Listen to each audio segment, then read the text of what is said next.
इससे पिछले वीडियो में स्टूडेंट्स हमने जो चर्चा की थी मैथमेटिक्स सेक्शन में इंडक्टिव और डिडक्टिव मेथड की। आज हम बताएंगे एनालिटिक और सिंथेटिक मेथड, यानी विश्लेषण और संश्लेषण विधि। इसमें लिखा हुआ संश्लेषण और विश्लेषण विधि, यानी कि सिंथेटिक और एनालिटिक मेथड। कोई वो नहीं है, चाहे विश्लेषण और संश्लेषण विधि लिख लीजिए, संश्लेषण या विश्लेषण विधि लिख लीजिए, सिंथेटिक और एनालिटिक मेथड। देखिए इसमें जो आपको दिया गया है एनालिटिक और सिंथेटिक मेथड, ठीक है ना। तो ये क्रम यही होता है, एनालिटिक और सिंथेटिक मेथड। एनालिटिक का मतलब होता है विश्लेषण और सिंथेटिक का मतलब होता है संश्लेषण। तो जब हम विश्लेषण करते हैं किसी चीज़ का, तो मीन्स किसी भी एग्जाम्पल को हम सॉल्व करके, यानी छोटे छोटे पार्टों में डिवाइड करके तब उसको सॉल्व करते हैं। और सिंथेटिक में क्या होता है, पूरे एग्जाम्पल को एक छोटे से रूप में कन्वर्ट करके उसको सॉल्व कर लेते हैं। तो विश्लेषण का मतलब ये होता है कि किसी भी विषय वस्तु को छोटे छोटे पार्टों में विश्लेषित करके उसको स्टूडेंट के सामने प्रस्तुत करना, ठीक है ना। विश्लेषित हो गया, और उसके बाद जब विश्लेषित विधि से सलूशन निकल आया तो नेक्स्ट जो कंटेंट होता है उस विश्लेषण को एक रूप में कन्वर्ट करना संश्लेषण विधि कहलाता है। अब देखिए, जैसे एक एग्जाम्पल दे रहा हूँ, उस एग्जाम्पल के माध्यम से विश्लेषण और संश्लेषण को आप समझ सकते हैं कि 1,000 रुपये का 2% वार्षिक ब्याज की दर से 3 वर्ष का चक्रवृद्धि ब्याज ज्ञात करना है।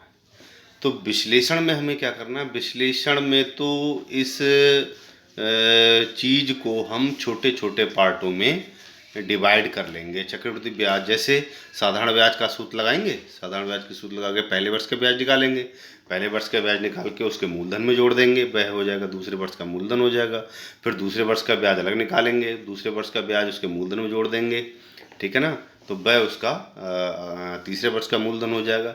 तो इस प्रकार के 3-4 स्टेप में हम उस कंटेंट को विश्लेषित करके बता सकते हैं। संश्लेषण में क्या होता है, संश्लेषण में ये पूरा का पूरा जो कंटेंट होता है उस कंटेंट को हम जो फार्मूला हमें ज्ञात होता है A बराबर P 1+R/100⁴ उस फार्मूले की सहायता से हम सीधे सीधे सॉल्व कर देते हैं, जो हमें संश्लेषण विधि की ओर ले जाता है। अब देखिए इसकी एग्जाम्पल की ओर हम आपको लेके चलते हैं, विश्लेषण विधि का एग्जाम्पल। देखिए विश्लेषण विधि का एक एग्जाम्पल ये दिया हुआ है। इसमें करना क्या होता है, समस्या की प्रस्तुति करनी होती है, समस्या की अनुभूति करनी होती है और समस्या का विश्लेषण करना होता है। तो जब समस्या की प्रस्तुति करेंगे तो समस्या को हमने बच्चों के सामने प्रस्तुत कर दिया कि कैसे कैसे हमारे पास समस्या आई है और हमें इसको कैसे सॉल्व करना है, ठीक है ना। तो ये होगी समस्या की प्रस्तुति। तो जैसे इसमें दिया हुआ है कि उदाहरण दिया हुआ है A/B = C/D, ये सिद्ध करके हमें दिखाना है। किससे, विश्लेषण विधि से, यानी कि एनालिटिक मेथड से। तो विश्लेषण विधि से जब हम इसको सिद्ध करके दिखाएंगे, A/B = C/D दिया हुआ है तो सिद्ध करना A+B/B = C+D/D। ये दो चीज़ें दी हुई हैं, हमें जो सिद्ध करना है A/B = C/D किससे करना है, A+B/B = C+D/D से।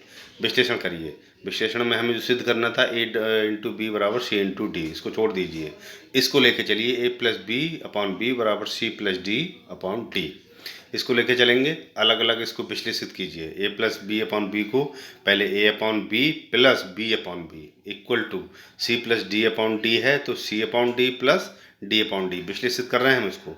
अब A/B को ऐसे लिख दिए, B/B, B से B कटेगा, 1 बचेगा। इसी प्रकार C/D ऐसे रहेगा, D से D कटेगा, 1 बचेगा। तो A/B + 1 = C/D प्लस 1, ये हुआ ना। तो 1 को अगर आप इधर लेके जाएंगे, a प्लस बी बराबर c plus D plus 1 minus 1, plus 1 से माइनस 1 कट जाएगा, तो a upon B equal to C upon D हमारे पास बचेगा। तो अगर क्रॉस मल्टीप्लाई कर देंगे तो a into B equal to C into D हमारे पास आ जाएगा, जो हमें सिद्ध करना था। क्लियर हो गया ना। तो इस एग्जाम्पल को अगर आप सॉल्व करके देखेंगे, सॉल्व करेंगे स्वयं से, तो आप आसानी से इसको विश्लेषित विधि को समझ जाएंगे। ठीक है ना। अगर किसी प्रकार के इसको सॉल्व करने में प्रॉब्लम आती है तो आप मुझे इंडिविजुअली फ़ोन कर लीजिएगा और मैं उसको दोबारा से आपको बता दूंगा। वैसे कुछ है नहीं, a into B equal to C into D सिद्ध करना है हमें, और दिया है हमें a plus B upon B equal to C plus D upon D. अब विश्लेषित करना है इसको। a प्लस बी ऊपर है तो इसको हमें क्या करना है, a upon B plus B upon B अलग अलग कर लेते हैं, equal to C upon D plus D upon D, उसको अलग अलग कर लिया।